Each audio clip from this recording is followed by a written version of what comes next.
형상대로 인간을 만드셨다. 그래서 하나님의 형상대로 인간을 만든 이유는 뭐냐?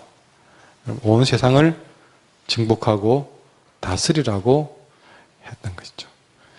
우리가 이 사명을 붙잡고 세상을 정복하고 다스리자. 그런데 세상은 오히려 다스려야 될 것에 정복당하고 다스려야 될 것에 지배당하고 있다. 그것이 우리의 우상이다. 그럼 우리는 다시 하나님 형상대로 복귀하기 위해서는 우리가 가진 우상들을 버려야 된다. 그리고 이제는 원래 사명대로 그를 정복하고 다스리고 지배하는, 여러분 우리가 가진 돈도 돈에 지배당하는 인생이 아니라 돈을 지배해서 정말 귀하게 쓰는 그런 인생으로 바뀌어야 된다. 그것이 하나님의 형상을 회복하는 길이다. 그것이 하나님께 영광 돌리는 일이다. 그것이 오늘 낮에 말씀입니다. 오늘 두 번째는 하나님이 우리를 하나님의 형상대로 만드신 두 번째 이유를 말씀드리려고 하는데, 따라합시다. 하나님이 복 주기 위해서 사람을 만드셨습니다. 네, 이것이 두 번째 하나님의 형상대로 만든 목적입니다. 오늘 말씀에도 28절에 보시면 하나님이 그들에게 복을 주시며 이르셨다 하겠습니다. 하나님이 사람을 만들고 제일 먼저 하신 일은 복을 주셨다 했죠. 우리에게 땅을 정복하고 다스리게 한 것도 복 주신 것입니다. 여러분 우리를 만약에 하나님이 사자에게 그 명령을 주었다면 어찌 되겠습니까? 여러분 만약에 그 명령을 쥐새끼에게 주었다면 어찌 되겠습니까? 그런데 그 명령을 우리에게 주셨기 때문에 그 명령을 받은 자체가 우리에게 복이라는 사실이죠. 뭐 잘하고 못하고 것도 없는데도 불구하고 하나님은 주권적으로 우리를 하나님의 형상대로 만들어주셨습니다. 내가 잘한 것도 없는데 하나님의 형상대로 만들어주셨어요.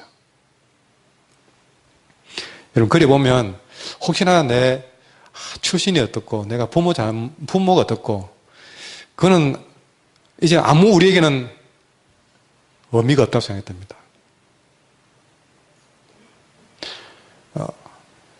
부모 잘못 만난 것이 하나님 만난 것을 대신할 수 있겠습니까? 그러니까 우리는 이제는 그거 핑계지 말자. 그 환경에 지배당하지 말자. 그것도 우리에게 환경에 지배당하지 말고, 그럼 그런 환경도 정복하고 다스려야 된다. 여러분, 내 과거 전력 늘 거기에 지배당하고 짓눌려서 살 이유가 없다. 우리는 그래 살라고 하나님 형상대로 만들었느냐? 아니다. 그건 우리 기억에서도 지워버리자. 싹 지워버리고. 어쩌면 그런 부정적인 것도 우리에게는 우상이다. 우상이다. 네. 이제는 지배해야 되겠다. 자, 그런 복을 우리에게 주셨다는 사실이죠. 우리가 마음 먹고 하면 하나님이 도와오십니다. 왜? 그렇게 만들기 때문에. 우리가 안 믿고 안 해서 그렇지. 여러분, 최근에 하나님 앞에 계속 제가 고백하는 겁니다. 하나님, 제가 믿음이 너무 없었습니다. 그 고백을 하게 되더라고요. 믿음이 너무 없었습니다. 더 잘 믿겠습니다는 고백을 했습니다. 그래서 문제는 거기 있구나. 내가 믿음이 없구나. 그런 고백이죠. 하나님에 대해서 알면 알수록 문제는 믿음이 없었다는 것이죠. 우리가 오늘 하신 말씀도 하나님 우리를 만드신 그 이유에서도 내가 세상을 정복하고 다시 내가 뭐라고? 너무 믿음이 없어요. 믿음이 없어요. 거기서부터 문제가 생긴 것 같아요. 믿으면 할 수 있습니다. 우리 또 어떤 우상도 깨뜨릴 수 있고. 여러분 그래서 여러분 우리 안에 있는 우상들을 때론 용감하게 그래 나 이제부터 안 그런다. 이거 우상이다. 내가 우상이다. 확 던져버리는 그런 일들이 있을 때 그 순간 내가 그것을 다스려야 되는 것이죠. 여러분 우리 한번 그런 우리 인생에 변화가 필요하지 않겠습니까? 지금까지 그것이 당하고 살았는데 이런 말씀을 듣고도 안 바뀌면 어떻게 되겠습니까? 그러나 그런 말씀 앞에 한번 그래 살아봐야 되겠다고 끊어버리고 바꾸어버리고 던져버리고 깨뜨려버리고 일어서고 용기를 내고 그러면 못 이룰 것이 없는 하나님께서 천지 만물을 창조하실 때 그 능력 가지고 우리를 도우시면 도무지 안 될 것 같은 그 일을 되게 하시는 것이죠. 그 순간 어떤 일이 벌어졌습니까? 하나님을 경험하게 된다는 것이죠. 다시 돌아가면 그런 하나님 우리를 그분의 형상대로 만들 때는 우리를 복주기 위해서 만들었다. 이거만큼 든든한 약속이 어디 있겠습니까? 어찌되었든 간에 내가 지금 잘 살고 있든 못 살고 있든 상관없이 하나님은 나를 복주기 위해서 이 땅에 나게 하신 것입니다.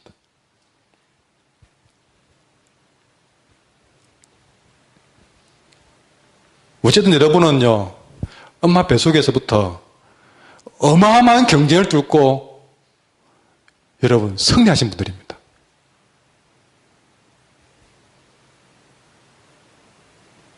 아닙니까? 어쩌다 보니 그렇습니까? 여러분 우리 생물 공부했잖아요. 어마어마한 경쟁을 뚫고 여러분 승리하신 분들입니다. 얼마나 대단한 분들입니까? 이미 여러분은 복을 받고 태어난 것이죠. 우리가 주님 앞에만 살면 하나님 바로 섬기면 하나님이 복을 누리게 되어 있습니다. 이 창세기에만 그런 것이 아니고요. 제가 그래서 성경이 그 일을 확정시켜주고 있는데 또 찾아볼게요. 시편 찾아보겠습니다. 21편 누가 제일 먼저 사는 분이 크게 한번 읽어주십시오. 21편 6절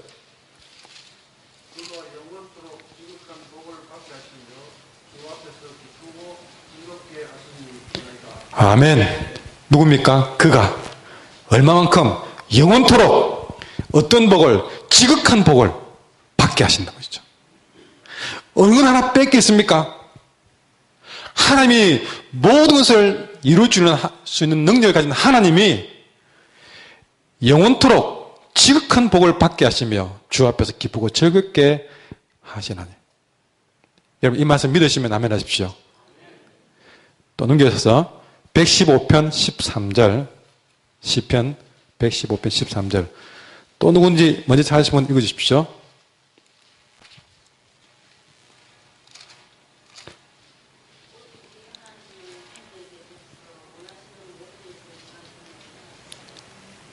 (115편) 13절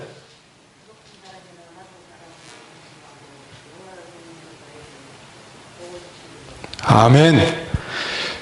여러분 누구겠습니까? 높은 사람이나 낮은 사람 막론하고 누굽니까? 여호와를 경외하는 자들에게는 복을 주시리라. 조금 더 넘기시면 128편 1, 2절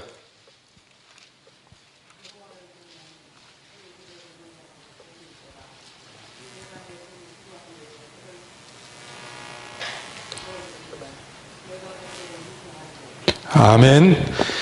여호와를 똑같은 말씀이죠. 여호와를 경외하며 그의 길을 주님의 길을 걷는 자마다 복이 있도다.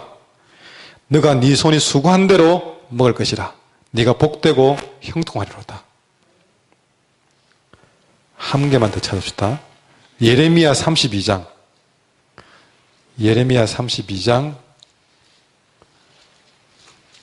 39절부터 41절까지 이런 말씀들은 몇 장 며칠 딱 적어 놓으십시오. 그래야 다음에 확인도 하시죠. 32장 39절에서 41절까지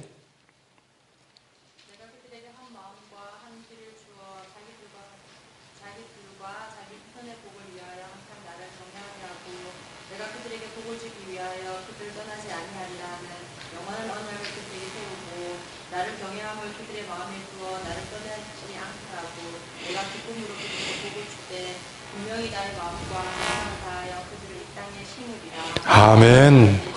여러분들 뭐 다른 설명을 요구치 않습니다. 내가 그들에게 한 마음과 한 길을 주어. 여러분, 한길 교회, 한 길을 주어. 자기들과, 여러분, 그 본인과 그 자기 후손의 복을 위해서 항상 나를 견이하게 하고, 내가 그들에게 복을 주기 위하여 그들을 떠나지 않냐리라 하는 영원한 언약을 그들에게 세우고, 나를 경외함을 그들의 마음에 두어 나를 떠나지 않게 하고, 내가 기쁨으로 그들에게 복을 주되, 기쁨으로 그들에게 복을 주되, 분명히 나의 마음과 성성을 다하여 그들을 이 땅에 심으리라. 우리가 앞에 말씀이 계속 이어지는 것이 어떤 자가 복을 받습니까? 여호와를 경외하는 자라. 나를 그분 형상대로 만든 그분을 사랑하고 경외하는 자, 그에게 끊임없이 복을 주고, 복 주기 위해서 그들을 떠나지 않으리라 는 영원한 언약을 세웠던 것이죠. 이만큼 복 주기를 원하는 분이 세상에 어디에 있겠습니까? 다시 말하자면 하나님은 복 주기 위해서 우리를 만들었습니다. 그러니 그 하나님께 복 못 받는 것은 기적입니다. 그 하나님께 이렇게 복 주려고 모든 능력을 가진 분이 복 주려고 마음먹고 있는데 그분에게 사랑받지 못하고 그분에 복 받지 못하는 것은 기적이란 것이죠. 그런데 여러분, 우리 하나님은 우리가 상태가 좋을 때만 그런 복을 주려고 하지 않았습니다. 정말 기대감을 가지고 창조한 인간이 가장 큰 실망을 주고, 사람 지은 것을 후회한다고 할 만큼의 실망을 주고, 그렇게 범죄하고 타락했음에도 불구하고 이 인생을 축복하고자 했던 하나님의 의지는 변하지 않다는 것이죠. 물론 인간이 범죄할 때마다 하나님은 징계하시고 심판도 했습니다. 그런데 그 징계와 심판으로 인해서 하나님이 복 주는 걸 중단했느냐? 아니요. 어느 순간도 하나님이 정말 때려 죽이고 싶은 만큼 범죄하고 타락해도, 그래서 때로는 엄하게 징계하고 불같이 심판해도 그들을 복 주고자 했던 하나님의 원칙은 한 번도 포기하지 않았다는 사실이죠. 그래서 가장 절정으로 고통받았던 예레미야 시대에, 그것을 두고 예레미야가 슬픈 노래를 불렀던 예레미야 애가서에서 예레미야가 울면서 깨달은 게 무엇이냐? 예레미야 애가 3장 33절에 이렇게 말합니다. 주께서 인생으로 고생하게 하시며 근심하게 하시면 본심이 아니로다. 그렇습니다. 본심이 아니로다.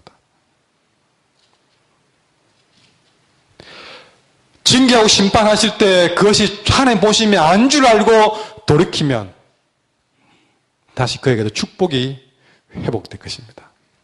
마치 마른 뼈 같은 에스겔 골짜기 같은, 그렇게 완전히 진멸되어서도 하나님은 축복을 선하셔서 그 마른 뼈 같은 골짜기를 하나님의 군대로 만드시는 것을 보게 됩니다. 여러분, 2016년도가 우리 한길교회가 바로 그런 마당이 되기를 바랍니다. 지금까지 에스겔 골짜기처럼 복받지 못한 사람처럼 그렇게 보였다 할지라도, 우리가 다시 오늘 이 말씀을 듣고 천지 만물을 지으신 하나님 앞에 내가 다시 경외하기로 결심하고 우리가 그 말씀 앞에 일어서기만 한다면, 여러분은 언제 그랬냐는 뜻이, 하나님 복 주기로 원했던 그 모습으로 우리는 다 회복될 수 있으리라 믿습니다. 여러분, 노아 홍수 때에는요, 다 썰어버린다고 했습니다. 그러나 그 홍수 이후에 하나님이 살아남은 노아와 아들들에게 무엇을 했느냐? 제일 먼저 하신 일은 복을 주시며 이르시되 생육하고 번성하여 땅에 충만하라. 심판 후에도 제일 먼저 하신 일은 축복의 사역이었습니다. 이렇게 우리 엘로힘 하나님은 그분을 경외하고 그분을 경배하고 그분과 교제하기 시작할 때에 다시 한번 그분의 축복을 누릴 수 있도록, 그분의 축복의 통로로 쓰임받을 수 있도록 우리 하나님은 간절히 우리보다 더 원한다는 사실입니다. 노아가 심판 이후에 복 달라고 안 했는데 불구하고 하나님이 먼저 복을 주시며 말씀하신 것입니다. 이 순서를 우리는 잘 아셔야 됩니다.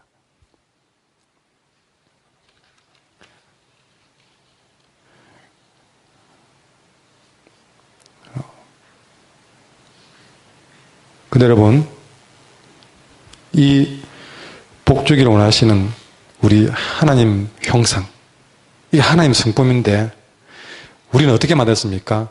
그런 하나님의 형상대로 만들어졌잖아요. 그렇다면 여러분 참 아이를 키워봐도 어찌 그리 닮은 게 많은지, 외모도 닮고 또 성격도 닮고 닮은 게 많잖아요.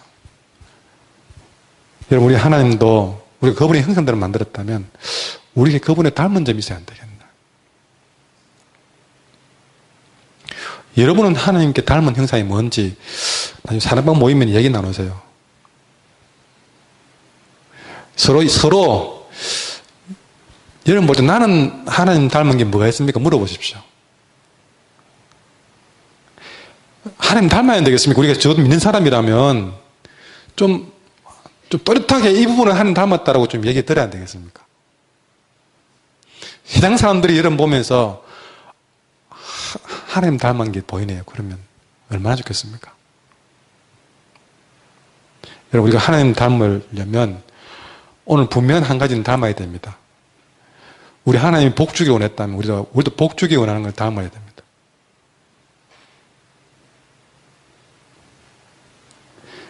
자, 그러면 여러분은 복 주기를 원하는 성품을 가지고 계십니까?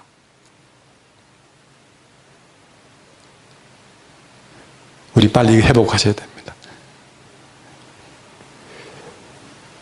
복 주기 위해서 인간을 만들었다면 우리는 그분 닮아서 우리도 복 주기를 원하는 삶이, 우리 하나님만큼은 못돼도 그분 닮아가야 된다.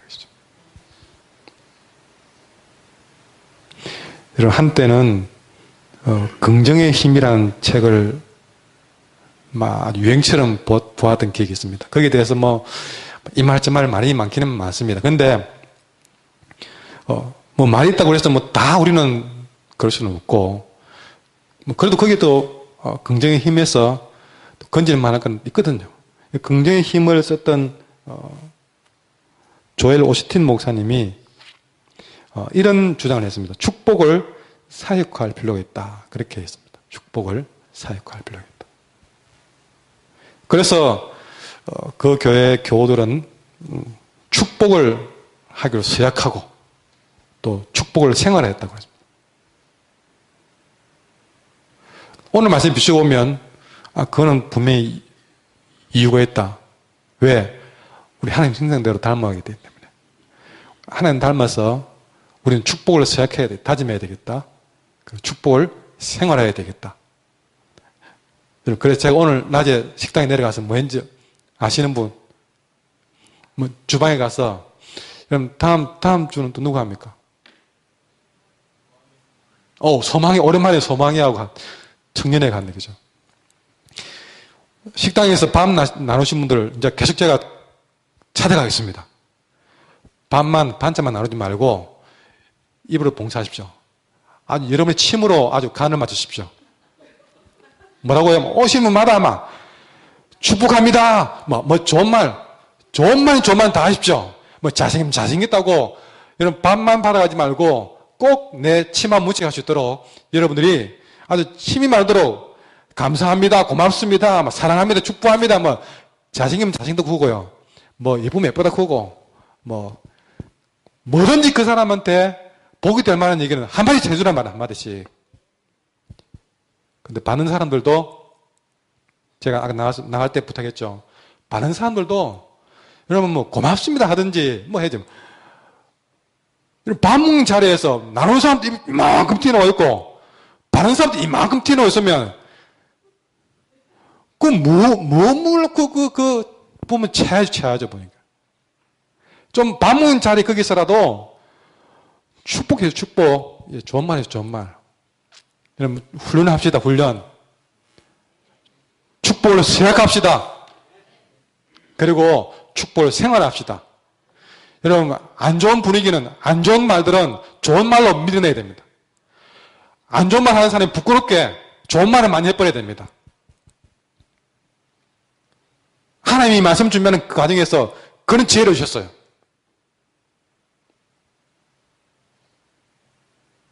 안 좋은 생각이 생기더라도 좋은 말로 선포하십시오.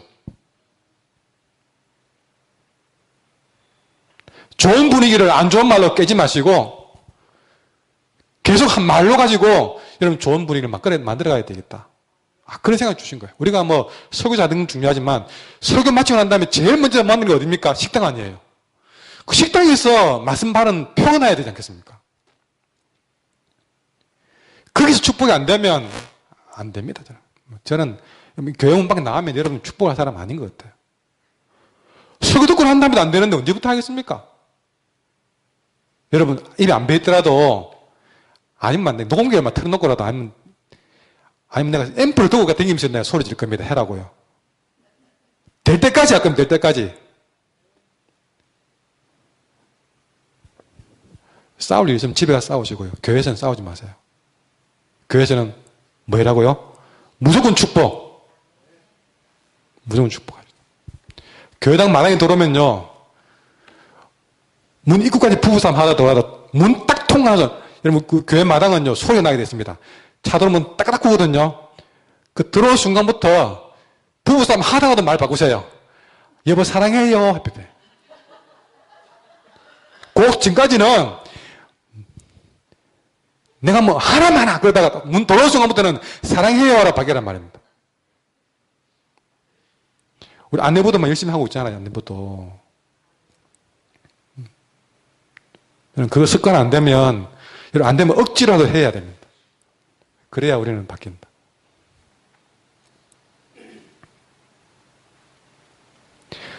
저는 믿습니다. 축복을 우리가 생활하면 2016년도에 우리 한길교회에 놀라운 일들이 벌어지리라고 생각됩니다. 절대 안 좋은 말은 교회당 마당에서는 일절 금지, 수근수근도 금지, 좋은 말, 축복만 하나님 보십니다.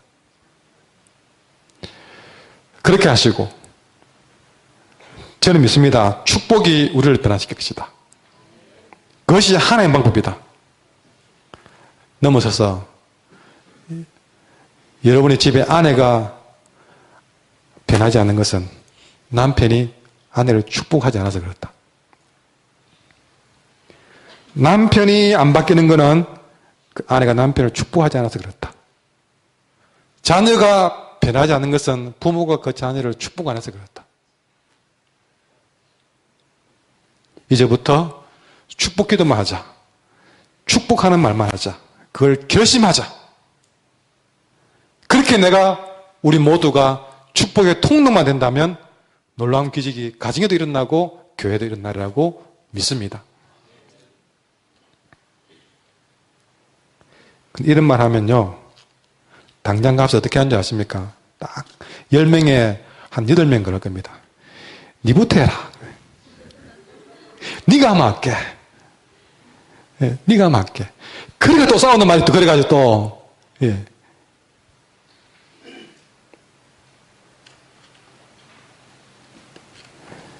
여러분 한 예를 들어볼게요. 아까 그 긍정의 힘을 쓰던 조엘 오스틴 목사님이 쓴 책에 이런 이야기가 나옵니다. 배가 캄캄한 밤에 배가 어둠을 헤치며 나가는데 갑자기 선장에 보니까 저 앞에서 불빛이 반짝반짝하는 거예요. 깜짝 놀라서 그 상대방 불빛을 향해서 방향을 동쪽으로 10도만 트세요. 그랬습니다. 그럼 거기서 답이 옵니다. 안 돼요. 당신이 서쪽으로 10도만 트세요. 이 말에 화가 나간 선장은 또 메시지를 보냅니다. 네 이놈! 나는 해군 함장이다! 네가 항로를 바꾸라! 그럽니다. 몇 초 후에 거기서 또 메시지가 들립니다. 저는 2등 수병이지만 나는 못 바꿔요. 함장님이 항로를 바꾸세요. 화가 극도로 난 함장이 최후 통수를 보냅니다. 이 배는 전투합니다. 앞으로 전진하겠다! 그랬습니다. 거기서 메시지가 돌아왔습니다. 정 그렇다면 마음대로 하세요. 여기는 등대입니다.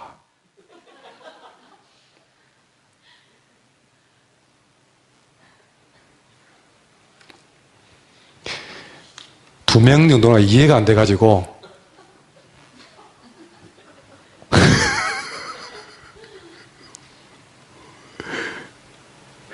등대가 항로를 바꿀 수 있습니까? 내가 아무리 함장이면 내가 바꿔야죠. 바꾸러. 따라합시다. 다른 사람에게 요구하지 말자. 내가 하자.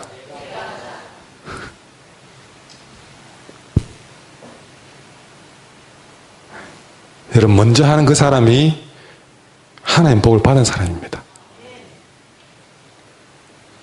그 사람이 무슨 못나서 자기가 먼저 하겠습니까? 뭐가 부족해서? 사람들은 부족한 사람이 항복하고 부족한 사람이 그렇게 지는 거지만 하나님을 아는 사람은 부족해서 그런 것이 아니에요. 하나님 때문에 하나님 닮은 사람으로 살기 위해서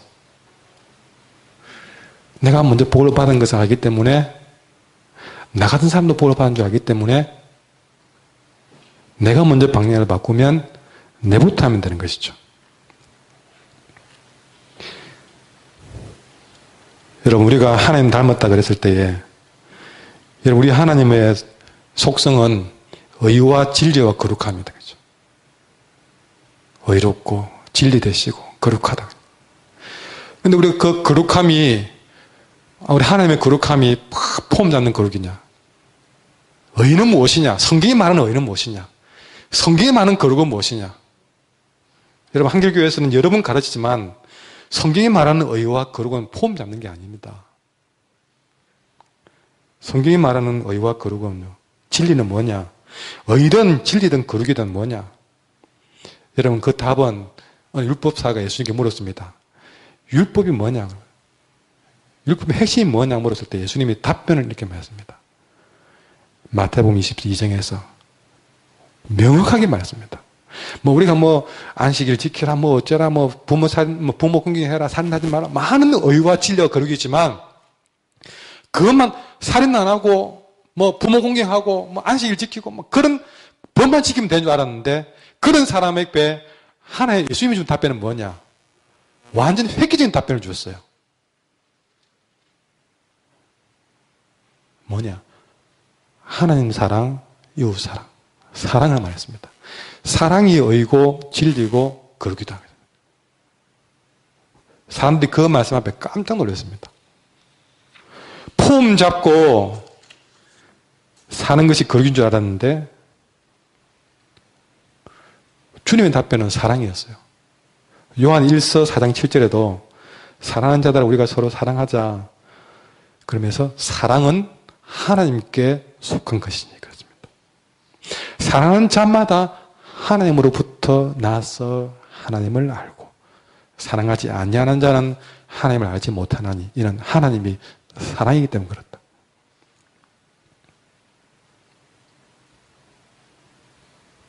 여러분, 바로 그렇게 사랑을 알고 그 사랑을 회복할 수 있을 때 우리 안에 잃어버린 하나님의 형상이 회복되는 것입니다.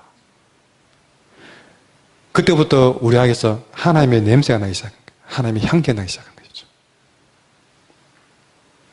찬송가에 보면 주님의 뜻을 이루소서 고요한 중에 기다리니 진흙과 같은 날 빚어서 주님의 형상 만드소서. 우리가 주님의 형상으로 만들어지기를 원한다면 우리 주님이 가진 성품, 의와 진리, 거룩의 실체가 뭐냐? 사랑이라는 것이죠. 복 주기를 원하시는 그 하나님처럼 우리도 복 주기를 원합니다. 토마스 호와스는 말했습니다. 성도는, 따라하죠. 성도는 걸어다니는 하나님의 초상화다. 예, 우리는 걸어다니는 하나님의 초상화가 되어 있는 것이죠. 그러면 이제부터는 우리 하나님 사진 들고 이렇게 복면가왕 해가지고 다녀야 됩니까? 그게 아니지 않습니까? 아무리 우리가 가운 입고 성직 들고, 여러분 분명히 십자가 그려지는 가운 입고 성직 들고 한길교회 이름 붙여가 다니면 사람들은 한길교회 교인인 줄은 알 겁니다. 그리고 교회 다니는 사람인 줄은 알 겁니다. 그러나 그런 사람 보고 하나님의 사람이라고는 안 합니다.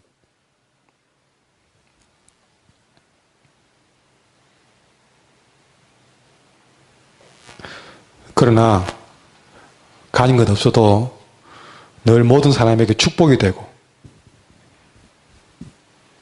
그렇게 사랑하면 저 사람이 요한 1세에 말한 것처럼 저 사람이 하나님께 속했구나. 하나님으로부터 났구나. 하나님을 아는 사람이구나. 답이 나오는 것이죠.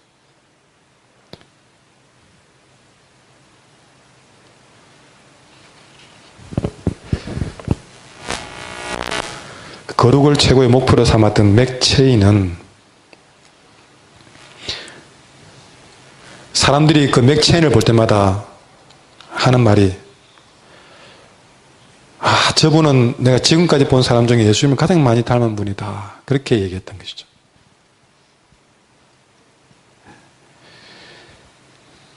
그가 얼굴을 잘생겼습니까? 아니요. 얼굴을 못생겨도 그 말만으로도 그가 어떻게 살았는지 눈에 보이잖아요. 하나님의 형상 말하지만 그 형상은 말하지 않아도 믿는 사람이든 믿지 않는 사람이든 알 수 있습니다. 향기가 나니까요. 어떤 향기가? 하나님의 향기가 나기 때문에. 하나님의 형상을 닮은 향기가 폴폴 나기를 바랍니다. 그것만큼 우리에게 강한 힘은 없을 것입니다. 우리를 축복의 통로로 삼으신 이유가 아까 말씀드렸잖아요. 그렇게 해서 하나님을 알게 하기 위해서 우리를 만드셨던 것이죠. 왜 그렇게 하나님 성들을 만들었느냐? 이 이유를 우리가 제대로 알아야만이 내가 어떻게 살지 답이 나옵니다. 어떻게 살지. 오늘 낮의 말씀, 저녁의 말씀 딱 종합하면 오늘 우리가 어떻게 살아야 될지가 딱 답이 나옵니다. 거기에 복이 있습니다. 엉뚱방향에서 복 찾지 마시고 여러분 적어도 저는 이 자리에서 정말 여러분들을 복되게 살 수 있는 길만 어쨌든 안내하려고 몸부림칩니다. 인간 한종환 목사의 방법으로 가려고 하지 않고 말씀 가지고 여러분을 자꾸 방향을 제시합니다. 모세가 들었던 지팡이처럼 이 말씀의 지팡이를 들어서 때는 홍해 길을 하지라도 말씀이 가라는 쪽으로 찌르면 홍해 길이라도 가자는 것이죠. 그럼 적어도 그거 하나는 여러분들이 이 한종환 목사에 대해서 의심하시고 불안할 필요가 없습니다.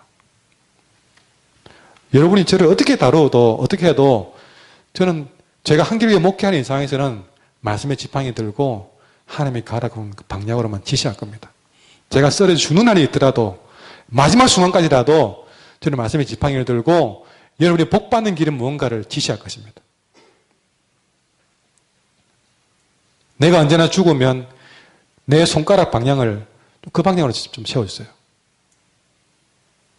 처음부터 끝까지 여러분이 말씀으로 인해서 복받는 길, 그게 제 바람입니다. 왜? 제 열망이 아니라 하나님이 그걸 자꾸 제게 부탁하기 때문에. 그럼에도 한 목사 그것을 그렇게 가르치라고 부탁하기 때문에 저는 그렇게 할 수밖에 없습니다.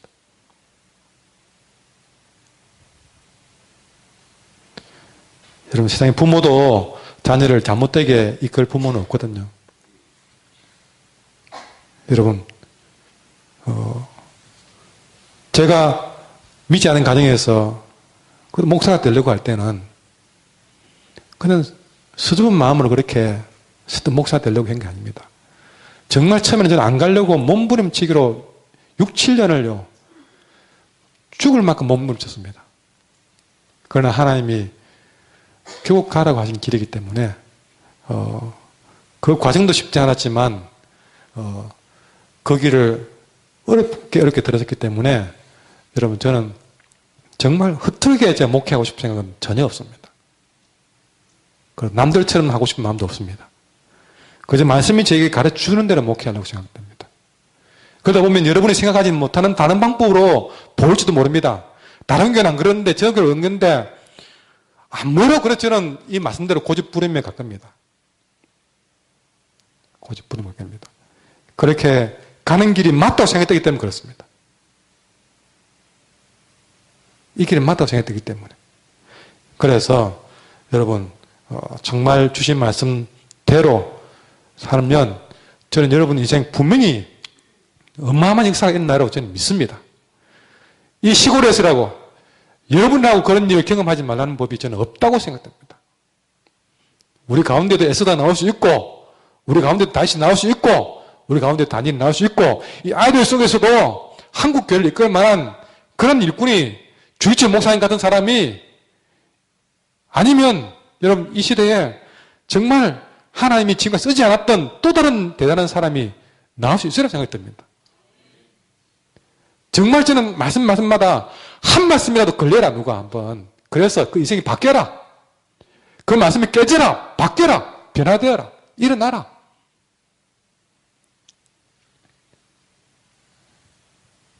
믿습니다.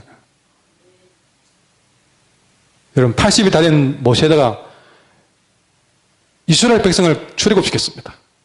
여기 계신 우리 소망회에서 그런 새로운 모세가 나타나지 말한 법이 어디 있겠습니까?